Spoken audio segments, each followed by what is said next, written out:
Now let's take the American thought of it. Leonardo said, body immortality is very important and we are interested in body immortality. It's not surprising because a large amount of Americans were Greeks in their past lives and they reincarnated from Greece to America. And a large amount of the people, this is what they say, of the Romans, the Italians, reincarnated into Britain. That's why they fulfilled their desire for imperialistic conquests and this and that. They did that. Those very Romans, they reincarnated. Anyway, that's besides the point. The point is people mistake immortality and think that to be the final goal. That is not the final goal. And the feeble voice of the Indian rings out because Indians are poor, they have no mics, no delivery systems, no publicity, no awareness campaigns, so they can't be heard. So the Americans go boom, boom, they go ahead with the immortality program of longevity of life. It's not longevity that we are here for, it is divinity that we are here for. Longevity is an outcome of divinity. You seek ye first the kingdom of heaven, seek God and you will get your longevity, then you won't want it also.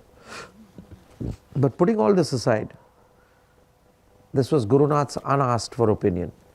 Now what we want to know, Gurunath, is about physical immortality. How do we get physical immortality? How do we get longevity of body? But Gurunath, we don't know. After we get longevity, then what do? We don't know what to do. So then again the Indian yogi comes and tells them, look, you get longevity to seek God in one life. The purpose of your longevity is just a tool. It's a facility. It's a servant of divinity. To pray to God, to practice more Kriya Yoga, you want a healthy life. You want longevity. Not for longevity's sake. Not to blow your own trumpet. Oh Lord, give me longevity for divinity, so that I may seek Thee. Longevity is just a facility. Divinity is the goal. But they miss the mark and they say longevity is a goal. Well, here's longevity. Now every human being has apportioned unto him a fixed number of breaths according to his karmic destiny. 6,300,000, 6,300,000,000, 5,200,000,000, 5,600,000,000, whatever the number of breaths you have, that will be your life, and that is when the gates of death will come and shut you out because your prarabdha karma is over for this life. Is that clear? Aye. So you have a longevity of 5 billion breaths. Right, Aman? Now he has asked, how do yogis cross the gates of death in time? They know the secret of crossing the gates. And here I will tell you the secret. Of course. Because this, what I'm going to tell you now is a real eye-opener.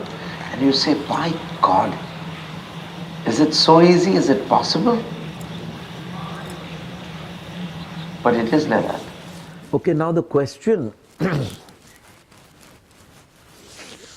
question which was asked, he said, how do we know? The yogis have the secret to life and death. What do they do to cross the gates of death and yet live? What is the essence of this mystery? Now, I am telling you the essence of the mystery as to how longevity can be had. It appears very simple. It's easier said than done. But it's very simple. It requires determination and persistence.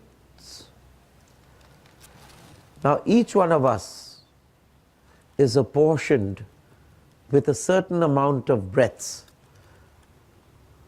Say 5 million breaths, 6 million breaths, 10 million breaths.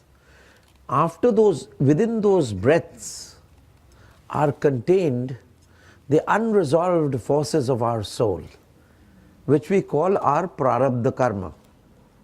Is that clear? Right. And only those 5 million or 4,066,000 whatever your breaths are, you will live to work out your prarabdha karma. That is the karma apportioned to you for this lifetime. Having finished with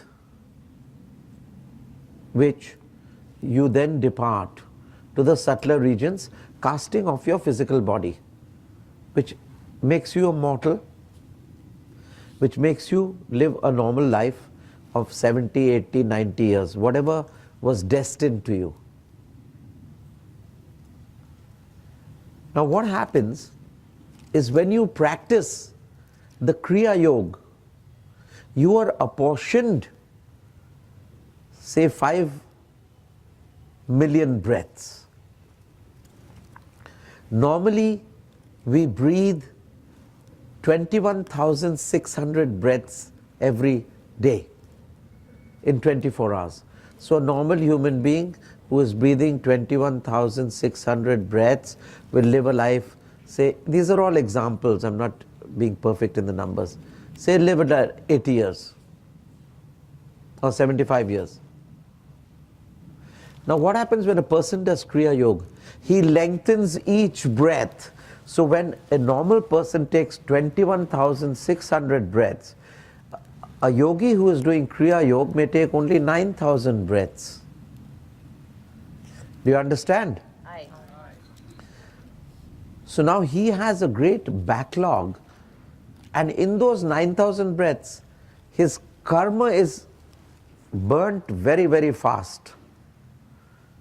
But his life remains, because that much number of breaths remain every day.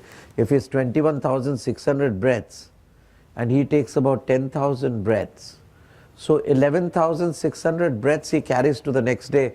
That means the backlog keeps accumulating, and his breath, that much of breaths are already there, so he cannot die unless he finishes that much amount of breaths. He cannot die. So when the gate, but death comes at the time it has to come, right? Honi ho so ho. Death ko to koi ye nahi kar sakta. So when death comes, it gives you death, but since your life is still there, you go into death, but then you don't go into death. That death is called samadhi. Yes, you can clap. That requires a clap. You didn't understand, they didn't understand, otherwise they would all clap. Do you understand? If I'm only allowed 21,600 breaths, after that, I die. In 21,600 breaths in one day, for example. But in that day, unless I finish 21,600 breaths, death will not come to me. By Kriya Yoga, a normal breath they take, how many breaths you take per minute? 16? 12? 16 to 32 breaths per minute, right? A normal breathing person, 32 breaths. Here, you are taking 4 breaths per minute. So unless that breath is still remaining, and 21,600 breaths, the time is 24 hours. After 24 hours, death comes. 24 hours, death comes, it gives you death, but life still remains with you. Breath is life, right? So that lengthened breath is still life with you. So you pass through the gates of death, you assimilate death, but you are conscious. That is called samadhi. Got it?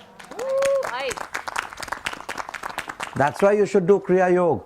And that's how the great yogis and the great sages ward off death. It comes to them every time and they say, wait a minute. Not now, not now. Does that make scientific sense? Aye.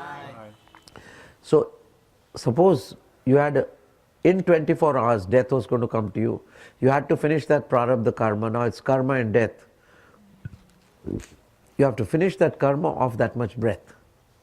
You don't finish it. You pass through the gates of death in consciousness.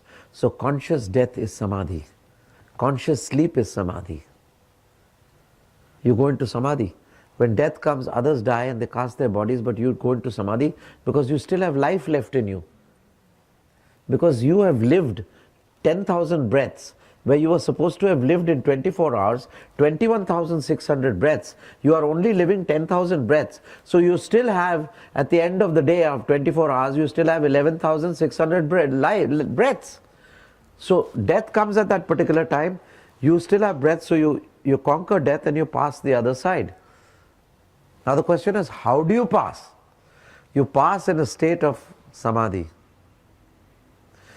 When death comes to you and you're breathing the long breath, death is the factor which gives you samadhi. No breath. And still the life is there with you. You go into samadhi, cross the gates of death, and then continue with your breath.